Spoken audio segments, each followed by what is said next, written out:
አንዲት ሴት ቤት አልባ የሆኑና በጎዳና ላይ የከተሙ ምስኪን ግለሰብ አይታ ልቧ ስለተነካ ቀርባ ለመታወቅ ትወስናለች። ማንነታቸውን እያወቀች ስትመጣም ከ3 አስርት ዓመታት በላይ መንገድ ዳር እንዳደሩ የተረዳችው ንስቷ ይበልጥ ተቀርባቸውና ቀን በቀን እየሄደች ትጎበኛቸው ጀመር። ይህች መልካም ብራዚላዊት እንስት ታዲያ በአጋጣሚ ያገኘቻቸውን አዛውንት ታሪክ ስታፈላልግ ታዲያ እሷን ብቻ ሳይሆን ድፍን ሀገሬውን ጭምር በአግራሞት እጁን ባፉ ላይ ያስጫነ ሚስጥር በእጇ ላይ ታገኛለች። ከምንም ተነስተው አነጋጋሪና ዝነኛ ሰው እንዲሆኑ መንገዱን ጠረገችላቸው። ይህን አስገራሚ ታሪክ እየነገርናችሁ ከእናንተው ከወዳጅ አድማጭ ተመልካቾቻችን ጋር ቆይታ የምናደርግ ይሆናል። በቅድሚያ ግን ለቤቱ እንግዳ ከሆናችሁ ቻናላችንን ሰብስክራይብ በማድረግና የደወል ምልክቱን በመጫን በየቀኑ የምንጭናቸውን አዝናኝና አስገራሚ ቪዲዮዎች መመልከት ትችላላችሁ። ወደ ታሪካችን አለፍን። እንደ አውሮፓውያን አቆጣጠር በ2011 አንዲት ሼል የምትባል ብራዚላዊት ወጣት ሴት ከኒውስተርን የንግድ ኮሌጅ ከተመረቀች በኋላ በተደጋጋሚ በምታልፍበት መንገድ ላይ አንድ የተለየ ሰው ከእንግዳ ድርጊታቸው ጋር አስተዋለች። ከዚያም ቀልባቸውን ስለሳቧት ቀርባ ልትመረምራቸው ወጠነች። በሆነ ቀን ጉዟም እኚህን በአንድ ቦታ ላይ በተመሳሳይ ሰዓት የምታያቸውን ግለሰብ ቆም ብላ ማንነታቸውን ከጀርባ ያለውን ጉዳት ለማወቅ ስለፈለገች በትኩረት ትመለከታቸው ጀመር። ከመንገዱ ዳር የተቀመጡት እኚህ ሰው በዙሪያቸው ያለችውን ትንሽዬ ደሳሳ ድንኳንና ሌሎች ያደፉ ዕቃዎች ስለነበሩ እዚያ እንደሚኖሩ የሚጠቁሙ ሲሆን በሰዓቱ እሳቸው በከፍተኛ ተመስጦ ውስጥ ነው አንድ ነገር እየጻፉ ነበር። ይህን ያየችው ወጣቷም ቀጥላ ስለሳቸው የማወቅ ጉጉቷን ኑሮም ስትቀርባቸው ሰውየው ትንሽ በእድሜ የገፉ እንደሚመስሉ አስተዋለች። ሰውየው በእንዲህ አይነት ትኩረት እየጻፉ በመሆኑ እንዴት መቅረብ እንዳለባት እርግጠኛ ስላልሆነች ምናልባትም ስታወራቸው ምቾት አይሰማቸውም ይሆናል ብላ በማሰቧ እየተጨናነቀች ነበር። እኚህ ከእጃቸው እስክሪብቶና ወረቀት የማይለዩ ቤት አልባው ሰው በየቀኑ ይህንን እያደረጉ በተመሳሳይ ቦታ ሲኖሩ ቢቆዩም ማንም አዛውንቱን ለማነጋገር ሲሞክር ግን አይታይም። በአውሮፕላን ውስጥ በመኪና አሊያም ደግሞ መናፈሻ አቅራቢያ ከጎኑ ያለውን የማያውቁ ሰው አነጋግረው ያውቃሉ?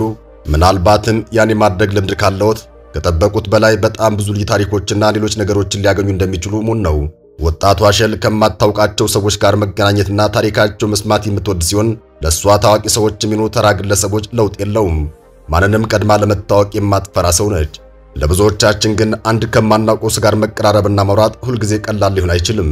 ለማዳዋ ሼልም ብትሆን አሁን እንደ በፊቱ ተቀላጥፋ ሳይሆን ወጣ ያለ ሁኔታ ላይ የሚገኙትን እኚህን ሰው ለመቅረብ ድፍረቷ ተፈትኖ የተወሰነ ስታምነታ ቆየችና እንዴት እንደምታወራቸው ቃላትን እየመረጠች ትጠጋቸው ጀመር። ከዚያም ስለ ታሪካቸው ለማወቅና የሚያደርጉትን ነገር ለመረዳት ጉጉቷ ጨመረና ክፍት አእምሮዋን ይዛም ትውቋን ጀመረች። አዛውንቱ 1938 እንደ አውሮፓውያን አቆጣጠር ወርሃ ነሐሴ ላይ ጎያስ በተባለ የብራዚል ገጠራማ አካባቢ የተወለዱ ሲሆን መጠሪያ ስማቸውም ራይሞንዶ ራውተር ሳብሪን እንደሚባል ከ3 አስርት ዓመታት በላይ ቤት አልባ ሆኖ መኖራቸውንም በንጹህ ልቧ ለቀረበቻቸውን ስታጫወቷል። ታሪካቸውን መዘርዘራቸውን ቀጥለውም የ23 ዓመት ልጅ ሳሉ የትውልድ ከተማቸውን ትተው ከ600 ኪሎ ሜትር በላይ ተጉዘው ለሥራ ወደ ትልቁ ሳኦ ፖሎ ከተማ በመምጣት በመጽሐፍ ሻጭነት ለ18 ዓመታት ሲሰሩ እንደቆዩ ነገሯት። ከዚያ በኋላም በአትክልተኝነት ሥራ የተሰማሩት ራይሞንዶ ከጥቂት ጊዜ በኋላ ቤት አልባ ሆነው በሳኦ ፖሎ ውስጥ በአንድ ተመሳሳይ ቦታ ከእሷ ጋር እስከሚገናኙበት እንደ አውሮፓውያን አቆጣጠር 1996 ድረስ በጎዳና ዳር ከትመው ኖሩ። በሰባዎቹ ዓመታት መጀመሪያ ላይ የተወሰኑ ንብረቶችን በቀጣዮቹ ዓመታት ደግሞ ቀሪ ሀብታቸውን እንደ ቅጠል ረግፎ ሁሉንም ነገር ባጡ ጊዜ በመንገድ ዳር ከመተኛት ሌላ ምንም አማራጭ ያልነበራቸው አዛውንቱ ለማንም ቢሆን ከባድ የሆነውን የጭርታና የጨለማ ሕይወት ለመግፋት ተገደዱ። አሁንም ቢሆን ግን በዚህ ከባድ ሁኔታ ውስጥ ሆነው ስሜታቸውን ይጽፉ ነበርና በዚህ ሰዎች ራሳቸውን እያደመጡ በሚመላለሱበት መሃል መንገድ ላይ ለ30 ዓመታት ያክል ብዕርን ከወረቀት ጋር ማገናኘታቸውን ቀጥለው ነበር። ሼል እንዳረብሻቸው በሚል ስጋት በፍርሃት ታጅባ እንደምንም ቀርባ ስታወራቸው ግን ከጠበቀችው በተቃራኒ በደስታ ተቀበሏት። ላለፉት ከ30 ዓመታት በላይ አሁን ባሉበት ደሴት ተብሎ በሚታወቀው የከተማዋ ሰፈር ካለው ዛፍ ስር በየቀኑ በመጽሐፍ እንደሚያሳልፉም ነገሯት። አስከትሎም ትላለች ሼል ዘ ኮንዲሽን በተባለው አጭር ዶክመንተሪ ቪዲዮ ላይ ስለሳቸው በሰጠችው አስተያየት አስከትሎም ለመጀመሪያ ጊዜ ባገኘኋቸው ቅጽበት አንዱን ግጥም ሰጡኝና እሱን አንብቤ መደነቅም የሕይወት አካል መሆን ጀምሯል ትላለች። ቀጥሎም ሬሞንዶ ከዚህ የበለጠ መሆናቸውን የተገነዘበችው ሼል የሳቸው የስዕል ስራዎችንና የሚሰሩ ሙዚቃዎችን ጭምር የሚያዘወትሩ ትልቅ አቅም ያላቸው አርቲስት እንደሆኑ ገልጻ በፈጣን ግንኙነታቸው ወቅት በጣም ንጹህ ልብ ያላቸውና ራሳቸውን ማሳየት እንደሚችሉ ይሰማቸው እንደነበር አስታውሳለች። በተለይ ደግሞ አንድ ግጥማቸው ጠንካራና ትርጉም ያለ በመሆኑ እጅግ አስገርሟትና ልቧን በቅጽበት ስለማረከው ስለ ጽሑፍ ስራዎቻቸው በየቀኑ ማውራት ሲቀጥል ራይሞንዶም ከሷ ጋር ሲሆኑ የበለጠ ምቾት ይሰማቸው ጀምሯል። በየቀኑ ከሚሰጧት ወረቀቶች ላይ የተጻፉትን እያንዳንዳቸውን ግጥሞች ቃላት ስታነብ ደስ የሚላትና በእንባ ጭምር ስሜቷን የምትገልጽላቸው ሼል ስራዎቻቸው ለሳቸው ከትርፍ ጊዜ ማሳለፊያነትም በላይ መሆናቸውን ሁልጊዜም ስራዎቻቸውን በመጽሐፍ መልክ ለማሳተም ህልም እንደነበራቸው ትረዳለች። በእኚህ ብልህና ጎበዝ ሽማግሌ ሰው በብዙ የተማረከችው ሼል የአእምሯቸውን ውጤት ይበልጥ ባነበበች ቁጥር እሳቸው ገጣሚ ብቻ ሳይሆኑ ፈላስፋም ጭምር እንደሆኑም ስራዎቻቸውንም ለዓለም ማካፈል እንደሚፈልጉ ስለተገነዘበች እሷም በልቧ የሬሞንዶን ግጥሞች በመጽሐፍ መልክ ልታሳትምላቸው መላ ፍለጋ ታወጣ ታውርድ ጀመር። ለራሳቸው እንኳን ቁራሽ እየለመኑ በጎዳና ለሚኖሩኝ ሰው የማይቻል ህልም መሆኑን ስታስብ በእጅጉ እያዘነች ምን ማድረግ እንዳለባት ማሰቧን ቀጠለች። ሼል የማተሚያ ዋጋዎችን መሸፈን አቅም ባይኖራትም በንግድና በገበያ ላይ የተወሰነ ልምድ ስላላት የተማረችው ሙያም ስለሆነ ስለ ስራ ፈጠራ አንዳንድ ነገሮችን አሰበችና ስራዎቹ ማህበራዊ ሚዲያ ላይ ለማጋራት ከዓለም ጋር የሚያገናኛቸውና እየጎመራ ያለውን አዲሱን መንገድ ማህበራዊ ሚዲያ መጠቀም እንደምትችል ሐሳብ ሰረጸባት። ብዙዎች ቤት አልባ መሆን ተስፋ ቢስ ያደርጋል ብለው ያስባሉ። ነገር ግን ራይሞንዶን በዚህ አስቸጋሪ ሁኔታ ውስጥም ቢሆን ጥልቀት ያላቸውን ጽሑፎችን ይከትቡ ስለነበር ዛሬ ላይ መልካሟ አንስት በስማቸው ፌስቡክ ላይ የብሎግ ገጽ ከፍታም በቅድሚያ አሳዛኝ ታሪካቸውን አጋራች። ይለሳቸው ትልቅ ክብር ሲሆን በመቀጠልም ውብ ግጥሞቻቸውን ለመለጠፍ ስትዘጋጅ ምን ያክል ብቃት ያላቸውና ብርቱ ሰው እንደሆኑ ማሳያ ለሆኑት ምርጥ ስራዎቻቸው ቅድሚያ ሰጠች። ለገጹ የተጠቀመችው ፎቶግራፍም በቆሸሹ ነገሮች ተከበው ጥቁር ልብስ ለብሰውና በእንጨት ላይ ተቀምጠው በፕላስቲክ ክሬቶች ዙሪያ ሆነው ትናንሽ ወረቀቶች ላይ ሲጽፉ የሚያሳይ ሲሆን በእርግጥም ስራዎቻቸው አሁን ላይ የ74 ዓመት ዕድሜ ላይ ከሚገኙ ሰው ይጠበቃል ወይ የሚለው ጉዳይ ሁሉንም ያስገርመ ነበር። ለበርካታ ዓመታት ከግንባታ ፍርስራሽ ስር ብቻቸውን ዓለም ተገለባብጦባቸው የኖረው ይህ ግለሰብ እንደ አውሮፓውያን አቆጣጠር በ2010 ፀሐይ ወጣላቸው የብር ስም ተሰጥቷቸው ፌስቡክ ገጹን የሚመለከቱ ብዙዎች ስራዎቻቸውን ወደውና ድንቀው የታወቁና ስኬታማ ሰው ለመሆን በቁ።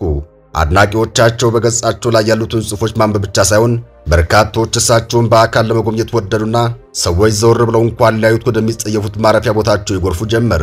ሼል ሬሞንዶ ጋር ከተገናኘች በኋላም በከፈተችላቸው የማህበራዊ ድረ ገጾች አማካኝነት በመላው ዓለም ተደራሽነት ያገኙት የሬሞንዶ ስራዎች ህልማቸው ቀስ በቀስ ገሃድ እንዲወጣ እድል ሰጠ። እናም ሰውየው በትክክለኛው ጊዜና ቦታ ላይ ተሰጥቷቸው ለቁጥር የሚታክቱ ሰዎች ዘንድ ሲደርስ ምን ሊሰማቸው እንደሚችል መገመት ትችላላችሁ። ሼል በየቀኑ በሚባል ደረጃ እየሄደች የምትጎበኛቸው ሲሆን አዳዲስ ስራዎቻቸውን በማንበብና ለሰዎች ማጋራቷን ቀጥላ ስራዎቻቸው እየተበራከቱ ሲመጡ በርካታ ጎብኚዎች እሳቸው ጋር እየሄዱ ያናግሯቸው ያዙ። ላውቀው ተፈልጋለሁ፣ ስላገኘሁት ደስ ብሎኛል፣ ሁሌም እርስዎን ማወቅ እፈልግ ነበርና አድናቂዎት ነኝ የሚሉ ሐሳቦችን ሲቀበሉ ይውላሉ። ሕይወት ሁልጊዜም የራሷ ዕቅድ ያላት ስለሚመስል ሁልጊዜም ሊዘጋጁበት የማይችሉ ፈተናዎች ስላሏት ሕይወትን ባቀዱ መልኩ ማግኘት ከባድ ሲሆን ግቦችና ህልሞች መጨረሻ ላይ ወሳኝ እንዲሁም ደማቅ ብርሃን ሊሰጡት ይችላሉ። በዚህ አስደናቂ ታሪክ አሁንም አንድ ተጨማሪ አስገራሚ ነገር ነበር። በስራዎቻቸው የሚያንጸባርቋቸው የመጠቁ ሐሳቦች፣ ጣፋጭ ንግግሮቻቸው ኃይለኛና ከባድ ሲሆኑ ወዲህ ደግሞ አበረታችና ቆንጆም ነበሩ። እናም በሰባዎቹ ዕድሜ ውስጥ የሚገኙት እኚህ ሰው በርካታ የህይወት ጉዳዮችን እንዳለፉ ምንም ጥርጥር የለውም። ቀጥሎም ከዚህ ደሴት ከምትባለው በጣም ጉስቋላ ማደሪያ ወጥተው ወደ ቤት ይመለሳሉ የሚለው አጀንዳ ማነጋገሩን ጀመረና በዚህ ወቅት ደግሞ በ2012 እንደ ፈረንጆቹ አቆጣጠር ምንም የታተመ መጽሐፍ ያልነበራቸው ሬሞንዶን ከስራዎቻቸው ውስጥ የተወሰኑት በጽሑፍ መልክ ማሳተም ቻሉ። ይህን ስራቸውን ተከትሎም በጣም በርካታ ሰዎች ከሬሞንዶ ጋር ለመተዋወቅ በመፈለግ ያሉበት ድረስ መጥተው ይጎበኛቸው ጀመር። ሼልም ሬሞንዶን በመርዳቷና እሳቸውም እዚህ ደረጃ ላይ በመድረሳቸው እጅግ ደስተኛ ስትሆን ፌስቡክንም የምታስተዳድረው እሷ በመሆኗ ከአድናቂዎቻቸው የማያቋርጥ መልእክቶችን ትቀበል ነበር። ነገር ግን አንድ ቀን ከወትሮ ለየት ያለና ያልጠበቀችው እኔ ሬሞንዶን ወንድም ነኝ የሚል መልእክት ከአንድ ሰው ይደርሳትና ነገሩን ማጣራት ስትቀጥል ከብዙ ዓመታት በኋላ የተጠፋፉ መሆናቸውን ሲያብራራላት የዚህን ያክል ጊዜ ከቤተሰባቸው ጋር ባለመገናኘታቸው ነበር ብቻቸውን የሆኑ ስትል አሰበች። እናም የአገሬውን ሰው ሁሉ በስራቸው እያነጋገሩ ያሉት ክስተቱ ሬሞንዶን፣ ቤተሰቦቻቸው ደግሞ ስለሳቸው ሲሰሙ ምን ያክል ስሜታዊ ሊሆን እንደሚችሉ መገመት ትችላላችሁ። ሼል ስራቸውን ከሰፊ ማህበረሰብ ጋር ማገናኘቷ ሳያንስ ከቤተሰቦቻቸው ጋርም እንዲገናኙ ሰበብ ሆናለች። እጅግ የሚያስከብራትን ምግባር እንደፈጸመች ብዙዎችም ከምስጋና ጋር ገልጸውላታል። ሰዎች በፌስቡክ ገጽ በኩልና ሌሎች ማህበራዊ መገናኛ ብዙሃን ከጠፉባቸው ዘመድና ቤተሰቦቻቸው ጋር ተገናኝተው እፎይ ብለዋል። ሬሞንዶን ዛሬ በዚሁ አገናኝ ድልድይ አማካኝነት ከወንድማቸው ጋር ሊተቃቀፉ ቢሆንም የእውነትም ወንድማማቾች እንዳልሆኑ አንዳንድ የማህበራዊ መገናኛ ብዙሃን ተከታዮች ትንሽ የማቅማማት ሐሳብ ሰንዝረው ነበር። ወንድማቸው በሰጠው ቃለ መጠይቅም ይህንን ብሏል። ሬሞንዶን ከ57 ዓመታት በኋላ በቪዲዮ ስመለከተው እጅግ የተለየ ስሜት አድሮብኝ እስከምንገናኝ ቸኩዬ ነበር። ቦታው ላይ ስደርስ አንድ ሰው በቆሻሻ መሃል አየሁ። ገጽታው በጣም ተቀይሯል። ነገር ግን ጸጉሩ ከተላጨና ልብሱን ከቀየረ በኋላ በደንብ አወቅኩት። ስሜቱን መግለጽ ከባድ ነው ይላል። ከዚህ ሁሉ ዓመታት በኋላ ለመጀመሪያ ጊዜ ከማህፀኑ ተጋሪ ጋር ሲገናኙ ምን እንደሚሆን ማንም ሊተነበይ አይችልም። እናም ወንድማማቾቹ በደስታ ተሞልተው በሚያስደንቅ ሁኔታ ለረጅም ጊዜ አይን ለአይን ሲታዩ ቆይተዋል። በቀጣይም ወንድሙ በማንኛውም መንገድ ሊራው ፈልጎ ሬሞንዶን ከኔ ጋር ኑርልኝ፣ ወንድሞቻችን ሁሉ በሕይወት አሉ፣ ባዶነት እንዲሰማን ያደረከው የጠፋው አንተ ብቻ ነበርክ ሲል በእውነተኛ ደስታ ስሜቱን ሲገልጽ እንዲህ አይነት ከባድና ልብ የሚነካ ታሪክ መመልከት እጅግ አስደናቂ ነበር። እሱም ወንድሞቹ አብራቸው እንዲሆን ያቀረቡለትን ግብዣ እንደተቀበለ በአዲስ ልብስና በአዲስ የፀጉር ስታይል በእድሜዋ መሻሽ ላይ ከቤተሰቡና ከዘር ማንዘሩ ጋር ተደባለቀ። ሬሞንዶን ከሸል ጋር የቅርብ ጓደኛሞች መሆናቸውን በጥብቅ ቀጥለው ከቤተሰቦቻቸው ጋር በልዩ ፍቅርና እንክብካቤ ሲኖሩ ቆይተው እንደ አውሮፓውያን አቆጣጠር በ2011 ይህችን ዓለም በሞት ተሰናበቱ። በ2012 መልካሟና ተመስጋኟ ሴት ሸልና ወንድማቸው በጋራ በመሆን በፌስቡክ የጥበብ ስራቸው ዝነኛ የሆኑትን ሬሞንዶን አንድ ትልቅ ህልም እንዲሆን ማድረግ የቻሉ ሲሆን ይኸውም በተሳካ ሁኔታ የጻፏቸውን በጣም አነቃቂ ጣፋጭና በአስተውሎት የተሞሉ ታሪኮች የሚያማምሩና ፍልስፍናዊ ግጥሞች ሰፋ ባለ መልኩ በመጽሐፍ መልክ አሳትመው ሰዎች ዘንድ እንዲደርሱና ወደ ትውልድ የተሸጋገረ የሬሞንድን ስም ተከሉ። በዚህ የመልካምነት ልብ በአስዋበው ድንቅ ታሪክ ላይ ያላችሁን አስተያየት እንደተለመደው በአስተያየት መስጫው ላይ አስቀምጡልን። የዛሬውን እዚህ ላይ ያበቃን። በቸር ያቆየን።